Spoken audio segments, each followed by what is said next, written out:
Histoire de mère à fille. Message de l'au-delà.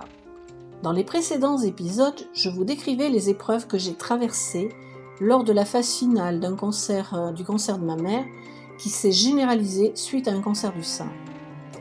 La veille du décès de ma mère, elle m'a fait appeler par une infirmière car elle ne pouvait plus parler, seulement écouter, et j'ai pu lui dire mes derniers mots.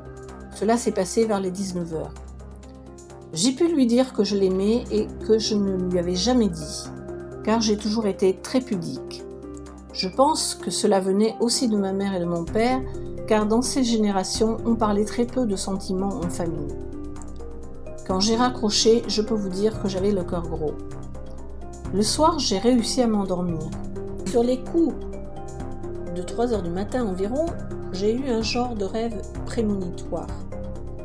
Ma mère est venue me visiter dans mon rêve. Elle se tenait à une grande table face à moi et à mes 2 frères. Comme la table de la scène de Jésus, voyez. Chose surprenante, elle nous tendait les mains, mais sous la table. Il n'y avait pas de parole, mais j'ai compris qu'elle nous demandait de nous réconcilier. En effet, avec tout ce qui s'était passé entre mon père et nous, la maladie de ma mère, nous avons pris chacun notre route séparément. Je dois avouer que je n'ai jamais eu d'atome crochu avec mes frères, car dès l'adolescence, mes frères sont partis de la maison et moi-même je suis allée faire mes études à Bayonne afin de mettre des distances avec mon père en particulier. Ainsi, nos chemins se sont séparés. Quant à ce message surprenant, j'ai encore du mal à l'interpréter. Cette table, comme celle de la scène, représente le dernier repas de Jésus. Mais les mains sous la table, qu'est-ce que cela voulait dire ? Est-ce que c'était des choses cachées ou un manque de communication de sa part envers nous ?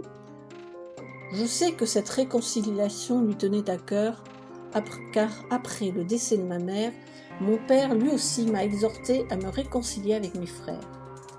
À l'époque, cela m'a été difficile, car il y avait trop de colère en moi et que je n'étais pas la seule responsable de cette situation.